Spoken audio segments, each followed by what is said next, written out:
It's a pretty known fact that the Jews are God's chosen people, that the Jewish homeland is Israel, that the Jews believe in the Old Testament, and that the Old Testament is about Jews. However, almost none of these facts are true. Nowhere in the Bible does it call the Jews God's chosen people. Modern-day Israel isn't really the homeland of the Jews. The Jews don't really believe in the Old Testament, and only maybe 5% of the people in the Old Testament can even be considered Jewish. So now that you've branded me an anti-Semite, we can begin.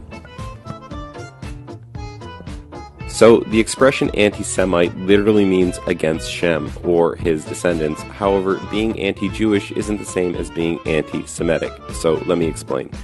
The Semites are the descendants of a man named Shem, who would father some of the world's most renowned empires and dynasties, such as the Assyrian and Babylonian empires, and even the Persians can call themselves Semites. So, why is it when you say something against the Jews, you are considered anti-Semitic? Because just like stealing your religion, your homes, your money and businesses, some Jews also love stealing names, inheritance, and land. So Shem is the son of Noah, the guy who built the ark when Mesopotamia flooded.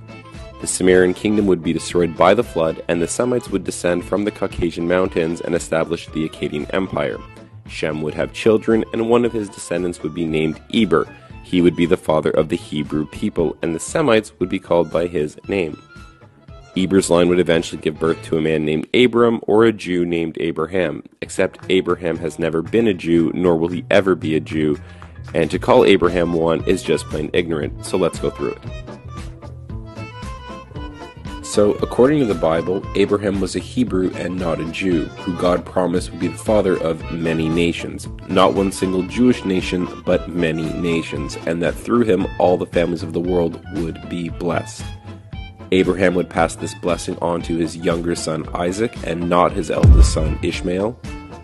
Isaac would have twin sons named Esau and Jacob. Again, the Abrahamic blessing would be passed down to the younger brother Jacob, who would then be renamed to Israel. Israel would then have 12 sons. His sons would each become their own tribes and eventually become their own nations. One of his sons would be named Judah, who would be the father of the Jewish people, and all Jews are related to him. Even though all Jews are Israelites, majority of Israelites are not Jews. Obviously, Israel would have to pass the Abrahamic blessing to Judah in order for them to be the chosen people.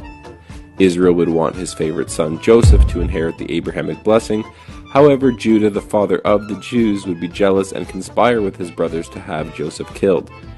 In the end, Judah sold Joseph into slavery for silver, much like Judah sold Jesus to the Jews. So the Bible portrays Judah as a jealous villain and Joseph as the chosen son. While in slavery, Joseph would rise to become the prime minister of Egypt and father two sons named Ephraim and Manasseh. In the end, Israel would adopt Joseph's sons and pass the Abrahamic blessing on to them, making them the chosen people and dividing Joseph into 2 tribes, making 13 tribes of Israel. As for the father of the Jews, his 2 eldest sons would die and Judah would end up bowing down to Joseph. So, now that you understand that the Jews were never intended to bless the world, nor were they ever considered the chosen people, we can move on to our second point. So, is the Jewish homeland Israel? And the answer is yes and not at all. Israel was originally called the land of Canaan, named after Noah's grandson, Canaan. The land of Canaan was conquered by the Israelites after they left Egypt with Moses, found in the book of Exodus. The Bible says God commanded the Israelites to punish the Canaanites for their sexual immorality, which led to child sacrifice, which would eventually lead to cannibalism. The word cannibal actually comes from the words Canaan and the god Baal.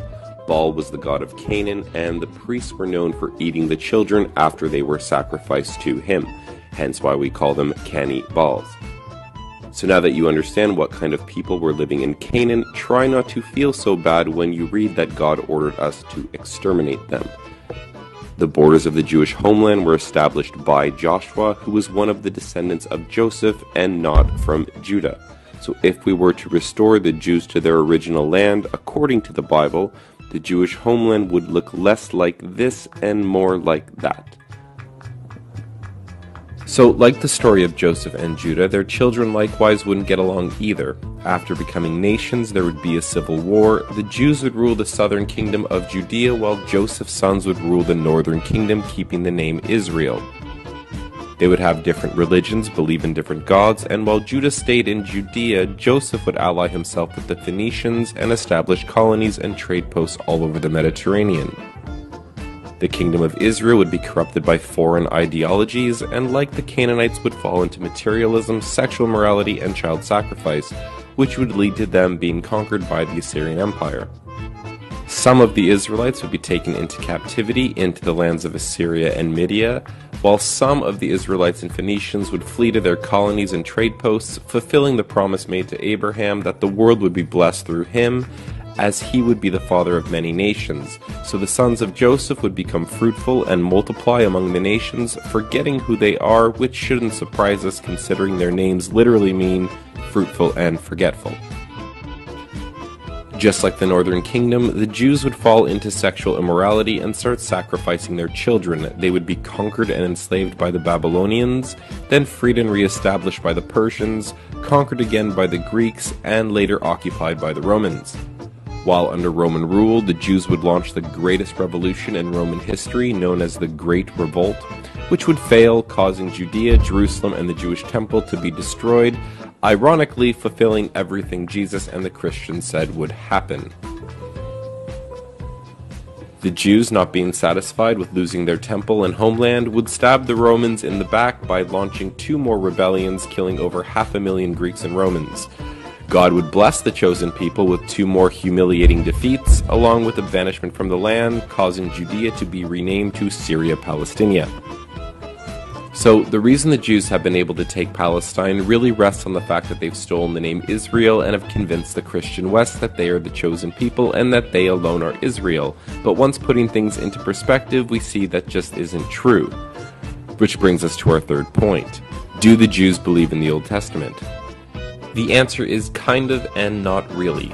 While waving around the Old Testament as if they believe in it, the Jews actually have secondary books that they consider just as important, the main book being called the Talmud.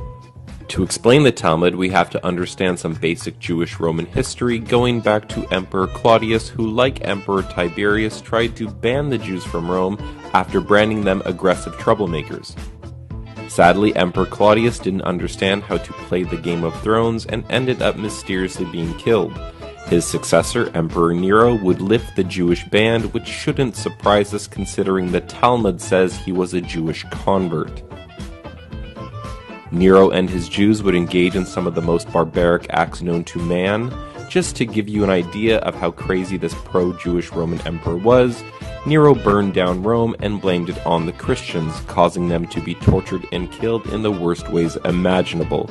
He murdered his entire family, then kicked his pregnant wife and unborn child to death, and then castrated a young boy named Sporus and forced him to dress like the wife who he had just murdered. With the coming of Jesus, the Jews would divide into 2 main groups. Those who believed that Jesus is the Messiah, while the other group of Jews rejected this claim, believing that their Messiah would come wielding a sword to destroy the Romans and set up a Jewish empire, which is what led the Jews to revolt against Rome in the first place. That, and they just didn't want to pay taxes. After their failed rebellions, the Jews would retreat to Babylon, creating the religion we know today as Judaism, making Christianity older by about 200 years. The Jews would argue and say that the Talmud is the oral law that was passed down orally without any mistakes since the time of Moses, before finally being written down between 200 and 400 years after Jesus. This would place the Jews in first place above the Muslims for the longest, most successful game of broken telephone ever played. The Talmud speaks of its love for Christians by calling the mother of Jesus a whore and calling Jesus a bastard sorcerer who is in hell boiling in human shit. Which brings us to our last point. Is the Old Testament about Jews? The answer is no, not really. Because the Jews have stolen the name Israel, you would never guess that the majority of the people in the Bible are not Jewish. The Apostle Paul, for instance, even though everyone calls him a Jew, Paul quickly separates himself from the Jews and says, "I am an Israelite of the tribe of Benjamin."